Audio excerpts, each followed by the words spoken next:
मौसम की वजह बिल्कुल से। बिल्कुल होती है सर। बाकी सेहत अभी भी मैं 10 फिल्में बना सकता हूँ सर। क्या बात है सर, नहीं बिल्कुल आप बनाएंगे और हम लोग वेट तो हाँ। और गदर मचा सकता हूँ। आप क्यों नहीं पूछते लिरिक्स राइटर कौन है? आप पूछते हो नहीं पूछते साहब, कहानी किस प्रकार की? तो मैं माफ़ी मांग रहा हूँ अपनी अपने उस सवाल पे माफ़ी कैमरे के सामने मांग मैं बिल्कुल माफ़ी मांग रहा हूँ सर से, क्योंकि मैंने एक्ट्रेस कौन है ये पूछा।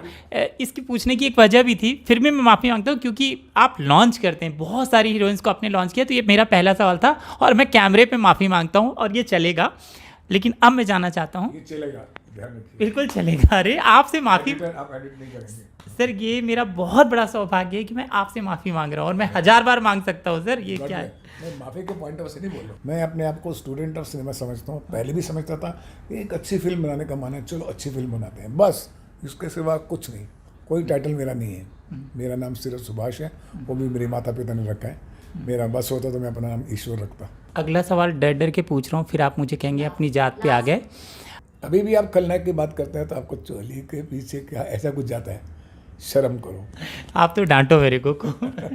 नमस्कार, मैं हूं संजय मिश्रा और आप देख रहे हैं नवभारत टाइम्स ऑनलाइन और नवभारत टाइम्स एंटरटेनमेंट। और इस समय हमारे साथ हमारे बेहद खास मान हैं, दिग्गज actor, director, writer, producer Subhash Ghai साहब। आपका बहुत बहुत स्वागत है और ढेर सारी शुभकामनाएं जानकी के लिए। बहुत बहुत धन्यवाद, बहुत बहुत धन्यवाद। नारी सशक्तिकरण पर बेस्ड है और घर में लड़का पैदा हो, इसके लिए उस जो बहू है उस पर एक जोर है, कहीं ना कहीं मानसिकता से सब बना रहे हैं माहौल। इतना मुझे समझ में आया है, आगे आप समझाइए। जानकी लड़की का नाम है, सीता माँ का नाम है। जानकी प्रतिबिंब है आज की हर भारतीय बेटी का। हमारे यहाँ जब लड़की पैदा होती है तो माँ बाप के और रिश्तेदारों के चेहरे पे थोड़ी सी उदासी दिखाई देती है। क्यों? बेटा पैदा होता है तो खिल जाता है फेस। क्यों? जब आप ये क्लेम करते हैं कि आज नारी शक्ति और पुरुष एक ही समान है, जब आप जेंडर हार्मनी की बात करते हैं, तो ये प्रेजुडिस आज भी है। न्यूक्लियर सोसाइटी में नहीं होगा, मेट्रो सोसाइटी में नहीं होगा, लेकिन आज हमारे गाँव में, शहरों में, छोटे शहरों में तो है। फिर बड़े ही अंदाज से कह देंगे लक्ष्मी आई है। और फिर जब लड़की बड़ी होती है 3-4 साल की, उसको लगता है कि मैं लड़की हूँ। माँ बार बार बोलती है बेटी ऐसा नहीं करते, तुम्हारा बेटा कर सकता है, बेटी नहीं कर सकती। फिर थोड़ी सी बड़ी होती है तो उसको लगता है कि बाबा मुझे बोल रहे हैं कि मैं पराया धन हूँ। क्यों भाई? जब तक मरोगे नहीं सब बेटी ही काम आएगी पहले आप, और बेटियाँ ही आती हैं। बेटे तो बहुओं के साथ भाग जाते हैं, भागते हैं ना। बिल्कुल। बेटियाँ आती है ना, तो आपने पराया धन कैसे बोला? ये जानकी पूछती है आपसे, आपने बोला कैसे? आपने बेटे को बेटा बोला, मुझको बेटा बोला, इसको बेटी बोलो ना पहले। आपको कभी फादर ने बोला बेटी? आप गुस्सा कर जाएंगे, माँ गुस्सा कर देगी। लेकिन बेटी को जब आपकी सिस्टर को फादर बोलेंगे बेटा तो अच्छा लगेगा। सही बात है। बेटी को बेटा क्यों बोला, बेटी को बेटी क्यों नहीं बोला, ये सवाल करती है जानकी। इसलिए नहीं करता बिकॉज तुम्हारे बाप का, उस बाप का अहंकार है कि ये लड़कों जैसी होनी चाहिए थी, ये लड़का होनी चाहिए थी, लड़की हो गई। एक उसके पीछे दुख है, अभाव, एक व्यंग्य है उसके पीछे। तो बहुत से सवाल करती है जानकी आज की सोसाइटी को। पैदा होते से ही 4 साल की, 8 साल की, 12 साल की उम्र के अंदर, 25 साल की उम्र के अंदर से जो उसके साथ होता है, जो चुनौतियाँ उसके सामने होती है, वो खड़े होकर सवाल पूछती है हर चीज़ का। समाज में क्या हो रहा है, समाज के पूरे दृष्टिकोण को बदलने की कोशिश करती है, उनका आदर करते हुए, बदतमीजी से नहीं, पूरी चीज़ को समझते हुए। आप संस्कृत में मंत्र पढ़ते हैं, संस्कृत बोल क्यों नहीं सकते? अगर मंत्र पढ़ते हैं तो उसका अर्थ क्यों नहीं समझते? ये तो आप भी चेहरा आपका पीला हो गया सर, न भारत वाले, आपको भी नहीं पता। ये लड़की करती है जानकी, यही जानकी का कमाल है। सर टीवी पर आपका डेब्यू है मुक्ता आर्ट्स का, और एक प्रोड्यूसर के तौर पर आपका भी। कैसे इसका न्यू रखा गया कि हम टीवी पे काम करेंगे? ओटीटी भी इस समय आ गया है, क्या कुछ सोच 2019 में मैंने रियलाइज़ किया कि इस वक्त एक्सपेंशन ऑफ फॉर्मेट मीडियम अलग अलग हो रहा है। ओटीटी आ रहा है, फिल्म टेलीविज़न सीरीज़ हैं, आगे एक दूरदर्शन के भी सीरीज़ आते हैं। तो मैंने उसको स्टडी किया एज ए प्रोडक्शन कंपनी हमारी मुक्ता आर्ट्स की। फिर मैंने एक टीम बनाई कि इसको पूरा रिसर्च किया जाए कि किस तरह की ऑडियंस जो है किस किस फॉर्मेट में जाती है। तो पता लगा सिनेमा में मल्टीप्लेक्स की वजह से भी क्लास ऑडियंस जाती है, या जो अपने आप को क्लास समझती है वो जाती है, मासेस नहीं जाती है। और अभी जो है जो OTT है वो टीनेजर्स लोग देखते हैं, स्टूडेंट्स लोग देखते हैं, क्योंकि उसके अंदर सेक्स, वायलेंस, थ्रिल बहुत होता है और बहुत लिबर्टी है, सेंसर नहीं, आप गाली भी दे सकते हैं, नग्नता भी दिखा सकते हैं। और आप टेलीविज़न सीरियल जो हैं, जो GEC के हैं, जनरल एंटरटेनमेंट के, है ना, अलग अलग चैनल में उनका फॉर्मेट अलग है और दूरदर्शन का फॉर्मेट अलग है। तो एक बार क्या हुआ, दूरदर्शन वालों ने मुझे बुलाया, दिल्ली में मुलाकात हुई। तो उनके जो CEO थे उन्होंने मुझसे कहा कि सुभाष जी, आप हमारे लिए एक सीरीज़ क्यों नहीं बनाते? आप इतने जिम्मेदार नागरिक हैं, तो एक ऐसा भी बनाइए हमारे को। और हम चाहते हैं कि जितने बॉम्बे के फिल्म मेकर हैं, बड़े बड़े फिल्म मेकर हैं, वो हमारे लिए भी कुछ काम करें। हम दूरदर्शन को रीवैम्प करना चाहते हैं, हम इसको एक नया रूप देना चाहते हैं। जब तो चल रहा था, पहले वो चल रहा था, छप रहा था वो, तो मुझे उनकी बात अच्छी लगी। फिर दूरदर्शन में जाने की वजह मेरी ये हुई कि मुझे 3-4 फायदे उसमें नज़र आए। एक तो उन्होंने मेरा आदर किया एज ए फिल्म मेकर। दूसरा, उनको जो पैसा मैंने मांगा उन्होंने दिया। तीसरा, जो क्रिएटिव फ्रीडम थी वो मुझे पूरी दी। उनमें से कोई आके ऐसा नहीं बोला कि ये नहीं ठीक है, वो नहीं ठीक है, ये होना चाहिए, जो कि आज आ रहा है GEC में है। लड़की के बाल ऐसे होने चाहिए, सेट ऐसे लगना चाहिए, कलर स्कीम होनी चाहिए, और अगर TRP नहीं आया तो आपको निकाल देंगे, हीरो को मार देंगे, हीरोइन को मार देंगे, स्टोरी चेंज कर देंगे। हमारी जानकी की कहानी जो है एक फिल्म की कहानी के आधारित है। फिल्म की कहानी मैंने परदेश के टाइम पे लिखी थी, जो मैंने फिल्म नहीं बनाई। तो ऐसी कहानियाँ बहुत सी फाइल है मेरे पास, बहुत सी कहानियाँ हैं जो मैं फिल्म नहीं बना सका। पर मैंने जब अपने टीम को बुलाया, जो टेलीविज़न के एक्सपर्ट्स हैं, वो राइटर हैं, डायरेक्टर्स हैं, तो उनको मैंने बुलाया कि ये कहानी, तो उन्होंने कहा साहब ये बहुत अच्छा धारावाहिक बन सकता है, धारावाहिक रूप ले सकता है इसका। मैं बोला आप इसके 200-250 एपिसोड बना सकते हैं? बोले जी हम बना सकते हैं। उस कहानी में बहुत दम है, और उन्होंने बना के दिखाया। कितने 250 एपिसोड कितने? तो 208 है। ओ, और आज मुझे खुशी इस बात की है कि इवन दूरदर्शन वालों को, प्रसार भारती वालों की हमारा प्रोग्राम बहुत अच्छा लगा है। उनको लगा कि ये जो हम चाह रहे थे कि हमारा स्तर बढ़े, स्टैंडर्ड बढ़े हमारे प्रोग्राम का, वो सुभाष जी ने करके दिखाया। सुभाष जी की टीम ने बहुत अच्छा किया। तो मुझे ये भी आशा है कि अब ऑडियंस जब देखेगी तो उनको भी अच्छा लगेगा। मैं ये नहीं कह रहा हूँ कि हम कुछ पहाड़ तोड़ देंगे, यही कर देंगे, लेकिन उस फॉर्मेट के अंदर हम सफलता पाएंगे, ये मुझे पूरी उम्मीद है। I am very sure about it. Sir आपने डायरेक्शन क्यों नहीं किया उसका? आपकी कहानी मेरे पास इतनी सी कहानी, बहुत सी कहानियाँ जिसका मैंने डायरेक्शन नहीं किया है। आपको पता है कि जो एक फिल्म बनी थी जॉगर्स पार्क, वो मेरी कहानी थी। मैंने तो डायरेक्ट नहीं की। वो 1 करोड़ में फिल्म थी। मैंने एक इंस्टीट्यूट के लड़के को लेके मैंने कहा तुम डायरेक्ट करो, ये मेरे पास कहानी है, मैं तुमको स्क्रिप्ट लिख के दे देता हूँ। बहुत सी कहानियाँ हैं जो मैंने फेस्टिवल लेवल पे हैं, आर्टिस्ट लेवल पर है, आर्ट फिल्म की तरह है। हमने इकबाल बनाई, वो भी हिट हुई, जोगस पार्क भी हिट हुई, राहुल भी हिट हुई। हमने कमर्शियल फिल्में भी बनाई, अपना सपरा मनी मनी बनाई, एतराज़ बनाई, वो प्रोड्यूस की हमने। वी हैव प्रोड्यूस 45 फिल्म्स, जिसमें से 35 फिल्में हमारी, 36 फिल्में हमारी हिट, सुपर हिट हैं। तो प्रोड्यूस करना एक अलग है। मैं जो डायरेक्ट करता हूँ, मैंने तो 18-19 पिक्चर डायरेक्ट की, और अभी 20वीं पिक्चर आपके सामने डायरेक्ट करूँगा, जिसका बताऊँगा नहीं कब कि कौन है उसके अंदर। इतना बता सकता हूँ कि इस साल के एंड में मेरी डायरेक्शन शुरू हो जाएगी। अगर आप कहें कि मैंने इतने साल क्यों नहीं बनाया, तो मैंने इतने साल इसलिए नहीं बनाया कि मैं जो परिवर्तन था उसको मैं भांप रहा था कि ये पूरी इंडस्ट्री एक्टर्स की बनती जा रही है, स्टार्स की बनती जा रही है, डायरेक्टर्स को पीछे कर दिया है। वो मुझे मंजूर नहीं था। Director has to be the captain of the ship, director has to be commander of the ship. Director लिखता है, डायरेक्टर पिक्चर बनाता है, एक्टर सिर्फ एक्ट करते हैं। मेरी जितनी भी फिल्में थी सभी एक्टर्स थे उसके अंदर। स्टार तो वो कैरेक्टर की वजह से बने ना, हमारे कैरेक्टर स्टार होने चाहिए, एक्टर तो स्टार थोड़ी होता है। ये मेरा मानना है। मेरे ये काम करने का नहीं, आपके नाम पे सर फिल्म चलती थी, मतलब ये वो टाइम था जब शोमैन सुभाष घई के नाम पे नाम फिल्म। पे नहीं चलती थी, मेरे नैरेटिव पे चलती थी। बिल्कुल। मेरा जो व्याकरण था उस पर चलती थी कि जिस तरह से मैं सोचता हूँ कि फिल्म ऐसी बननी चाहिए वो चलता था। मैं कहाँ चलूँगा, मेरी फिल्में फ्लॉप भी तो हुई हैं, नाम से नहीं होता है, काम से होती है चीज़। और वो काम करके फिर इस बार हम फिर से एक फिल्म लेकर आएंगे आपके सामने और उम्मीद करते हैं नई फिल्म होगी, डायरेक्ट मैं करूँगा। कौन स्टार होंगे ये मत पूछिए, कहानी बहुत अच्छी होगी। ड्रामा एक्शन फिल्म है, इतना सीक्रेट आपको बता सकता हूँ। ड्रामा एक्शन फिल्म है, लड़की नहीं होगी। देखा, आप अपनी जात पे आ गए ना। आप इसके बारे में क्यों पूछना चाहते हैं? जिस वक्त हम स्क्रिप्ट लिखेंगे उस वक्त आपको बता दिया जाएगा भाई ये एक्टर है। आप ये क्यों नहीं पूछते हैं साहब इसका राइटर कौन है?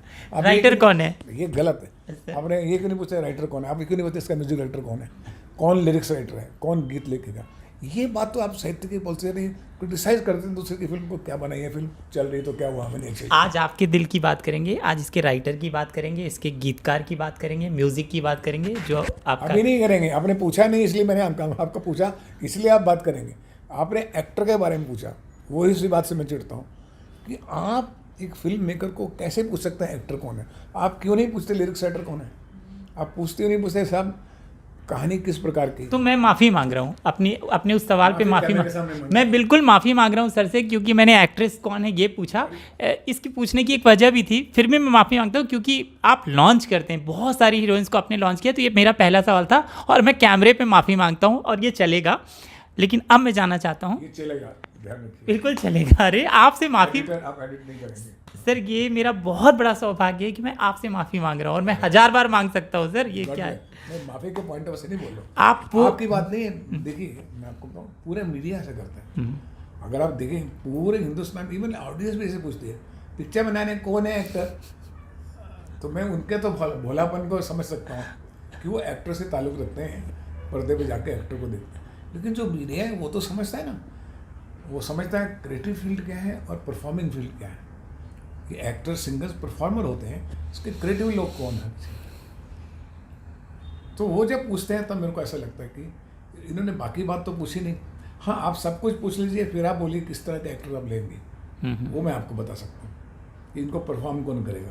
पर पहले आप वो तो पूछिए। बिल्कुल। ये मेरा शिकायत सारी मीडिया की तरफ से है। अपने जितने दोस्त हैं, बहनें हैं, भाई हैं जो हैं मेरे, सबसे मेरी इसको शिकायत है। आपको हमेशा पूछना चाहिए कहानी का मुद्दा क्या है, कहानी कौन से इशू बना रहे हैं, इसका मैसेज क्या होगा, इसके राइटर कौन है, लिरिक्स राइटर कौन है, क्रिएटिव लोग कौन है पीछे, है ना? बिल्कुल। धन्यवाद। तो सर वो जो अब आप बात करेंगे दूसरे सवाल पर। हाँ, ये कमर्शियल ब्रेक के बाद। सर आपको पहले तो मैं बता दूं, मैं ये जानता हूं कि आपकी जो फिल्में हैं वो अपने आप में एक इंस्टीट्यूट हैं। आपने जो भारतीय सिनेमा को दिया है वो अलग पढ़ाई है, उसकी पढ़ाई होनी चाहिए। जब मैं बना रहा था तो मैं समझता नहीं था कि वो इंस्टीट्यूट है। मेरे को जो अच्छा लगता था मैं मेहनत करता था। समझते थे, तभी तो आपको शोमैन का खिताब मिला राज कपूर के बाद। नहीं, वो तो आप लोगों का दिया हुआ टाइटल है, मेरा दिया हुआ टाइटल नहीं है। मैं अपने आप को स्टूडेंट ऑफ सिनेमा समझता हूँ। पहले भी समझता था कि एक अच्छी फिल्म बनाने का माना है, चलो अच्छी फिल्म बनाते हैं, बस इसके सिवा कुछ नहीं। कोई टाइटल मेरा नहीं है। मेरा नाम सिर्फ सुभाष है, वो भी मेरे माता पिता ने रखा है। मेरा बस होता तो मैं अपना नाम ईश्वर रखता। अच्छा, आपकी अपनी कहानी ये क्योंकि अब आप फिल्म के बारे में बात नहीं कर रहे हैं, आप ये भी आपने कहा कि कौन लिखा मैं बताऊंगा, गीतकार कौन है मैं बताऊंगा नहीं, पूछना चाहिए था आपको। तो मैं पूछ रहा हूँ, मैंने माफ़ी भी मांगी। कहता कि मैं अभी नहीं बताऊंगा क्योंकि मैं फॉर्मेट बना रहा हूँ। मैं फॉर्मेट बनाने के बाद आपको इतला कर दिया, समय आने पर आपको सूचित कर दिया जाएगा। बिल्कुल सर। मैं ये कह रहा था कि जब भी आपकी तबीयत को लेकर खबर आती है कि कुछ आपको सर्दी भी हो गई है और बाहर खबर आती है तो बहुत मतलब जो दिल है वो धक सा कर जाता है। कैसे हैं, आपकी सेहत कैसी है, क्या दिनचर्या है आपकी? अपने आप को 5 साल से तो मुझको खबर आई नहीं कि मेरी सुभाष की तबीयत खराब है। 5 साल से तो मुझको भी खबर नहीं आई। ये बीच में 2 दिन के लिए मेरे को जुकाम हो गया था। हाँ। और अगर डॉक्टर की रिपोर्ट कभी आती है ब्लड की एनुअल, तो बोलते भाई आप तो हॉर्स पावर हैं। क्या बात है? फिर आपको कोई शिकायत नहीं ईश्वर की दया से, क्योंकि मैं योगा करता हूँ, मेडिटेशन करता हूँ, वॉक करता हूँ, सेहत का ख्याल रखता हूँ, नियमित रूप से सुनता हूँ, नियमित से सोता हूँ, नियमित से जागता हूँ। मैं अपना पूरा करता हूँ और खूब काम करता हूँ 10 घंटे। ईश्वर की कृपा से सब कुछ कुशलपूर्वक है। खांसी तो कभी भी हो जाती है मौसम की वजह बिल्कुल से। बिल्कुल होती है सर। बाकी सेहत अभी भी मैं 10 फिल्में बना सकता हूँ सर, क्या बात है सर, नहीं बिल्कुल आप बनाएंगे और हम लोग वेट तो हाँ और गदर मचा सकता हूँ। नहीं, गदर ने एक अलग तरीके से आप, चूंकि आपने गदर कहा भी है, पूरा वो पलट दिया है। अब ऐसा है कि अब बॉलीवुड के जो बादल मंडरा रहे थे, काले बादल, वो छट गए हैं। देखते भी कैसे इंडस्ट्री और फिल्म और ये बदलाव को, बॉक्स ऑफिस को, क्योंकि बीता जो समय था वो बॉलीवुड में थोड़ा सा था ऐसा कि फिल्में, हिंदी फिल्म इंडस्ट्री में थोड़ा सा इसी उसके रीज़न ये है कि हमारी इंडस्ट्री में पहले इंडिपेंडेंट प्रोड्यूसर थे, इंडिपेंडेंट इन्वेस्टर थे, उनकी इंडिविजुअल स्टडीज़ बड़ी स्ट्रांग होती थी, कौन सी फिल्म चलती है कौन सी नहीं। उस वक्त डायरेक्टर की, प्रोड्यूसर की बहुत कदर करते थे, सब्जेक्ट भी सुनते थे वो। अभी क्या हो गया कि वॉल्यूम बहुत बढ़ गया।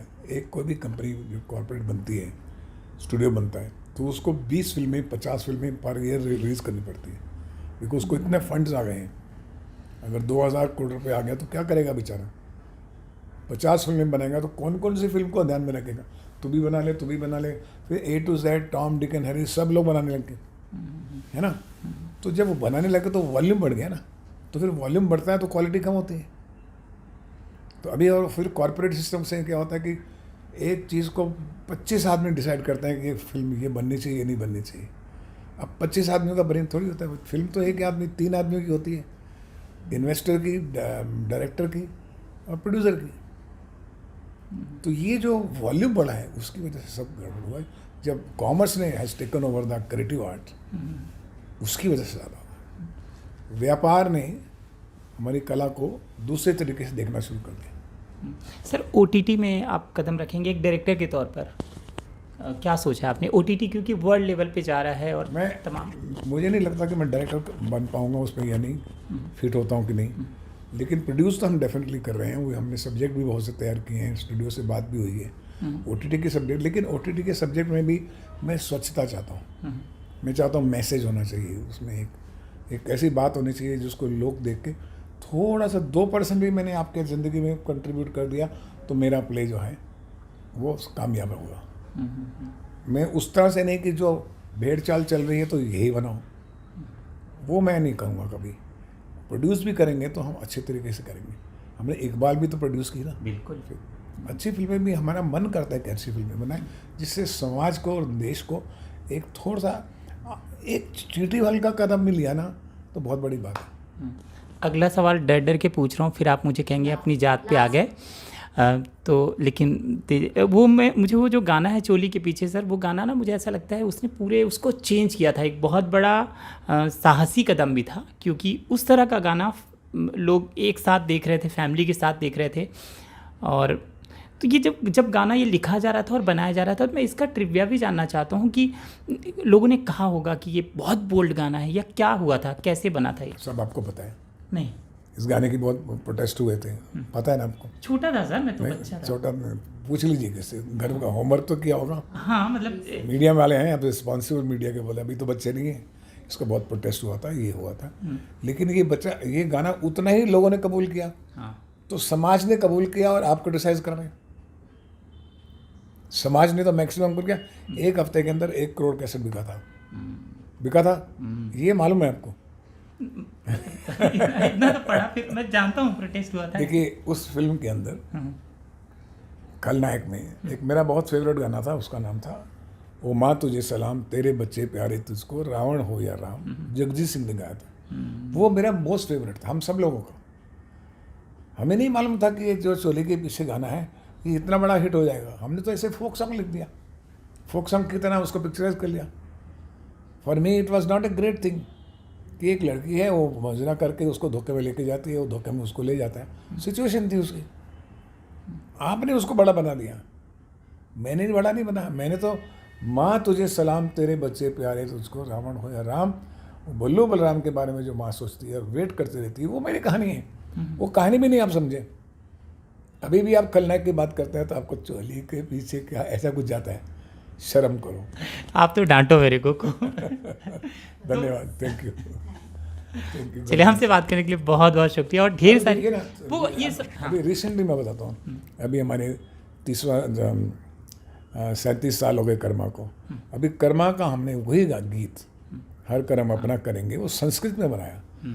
और आज वो संस्कृत का जो गीत बना है सारेगामा ने जो रिलीज़ किया है, हर स्कूल में हर बच्चे में बज रहा है। संस्कृत में गाना गीत लोग गा रहे हैं ताकि बच्चे संस्कृत गा के तो सीखे कम से कम। ये मेरा एक कंट्रीब्यूशन है उसकी तरफ से, ये भी मैंने अभी किया है। इसकी बात कीजिए, चोली की बात क्यों करते हैं? चलिए संस्कृत वाले गाने की बात कर लेते हैं डिटेल में।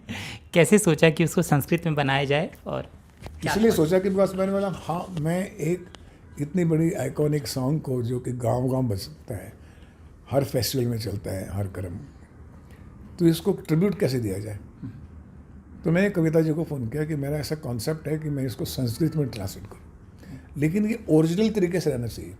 इसमें मैं बैंड बाजा दूसरा बजा के नहीं कर सकता डिस्को, और आप ही गाएंगे इसको। तो उनको आइडिया पसंद आया। फिर हम लोगों ने इसको ट्रांसलेशन करवाई संस्कृत में, फिर इसको रिकॉर्ड किया उन्होंने। फिर हमने थोड़ा सा ऑर्केस्ट्रा जो विस्लिंग वुड म्यूज़िक स्कूल है उसके बच्चों को इकट्ठा किया कि इसके अंदर बिल्कुल वही भाव, वही देश प्रेम रखो और उसी तरह से बनाओ। तो मैंने पूरा सुपरवाइज़ किया और गाना बन के सारेगामा वालों को दे दिया। अभी दूरदर्शन में भी बजेगा, हर जगह बजेगा। जानकी में भी जानकी में आपने जो म्यूज़िक और गीत में आप जो उसमें योगदान दिया है उसके बारे में बात। क्योंकि पेंडेमिक के टाइम पे मैंने ये डिस्कवर किया कि मैं गाने लिख भी सकता हूँ, गाने कंपोज भी कर सकता हूँ, और आज की टेक्नोलॉजी को मैं बड़ा अच्छी तरीके से यूज़ कर सकता हूँ। तो जब इसका स्क्रिप्ट हुआ तो मेरे राइटर्स ने ही कहा मुझे कि आप इसके गीत क्यों नहीं लिख देते, क्योंकि उन्होंने मेरे पुराने गीत सोशल कॉजेज़ के सुने हुए थे। इसमें आप सुभाष जी गाने लिखिए, तो मैं बोला लिख दूंगा। तो 4 गाने हमने बनाए हैं। टाइटल सॉन्ग तो आप सुनेंगे ही, जानकी का जो है। उसके अलावा भी 3-4 गाने लिखे हैं, वो इस फिल्म में हर सीरीज़ में बाई पार्ट्स आते रहेंगे। और म्यूज़िक भी कंपोज किया। तो मेरे को सबसे बड़ा सहारा विस्लिंग वुड म्यूज़िक स्कूल का भी है। वहाँ बच्चे आते हैं, यंगस्टर, हम उनके साथ इंटरेक्ट करते हैं, तो उनका भी कंट्रीब्यूशन है और मेरा एक्सपीरियंस है म्यूज़िक के बारे में। अपनी फिल्म का म्यूज़िक भी आप जो आने वाली बनाएंगे, जो फिल्म बनाएंगे, उसमें कहीं आपका वो रहेगा? नहीं, मैं अपनी फिल्म के लिए डॉक्टर खुद का इलाज नहीं करता है, उसके लिए मैं प्रोफेशनल म्यूज़िक कंपोजर लूँगा जो फिल्मों का करते हैं। हमसे बात करने के लिए बहुत बहुत शुक्रिया और ढेर सारी शुभकामनाएं जानकी के लिए, इस नए गाने के लिए जो संस्कृत में कर्मा का आपने रीलॉन्च किया है, बनाया है फिर से।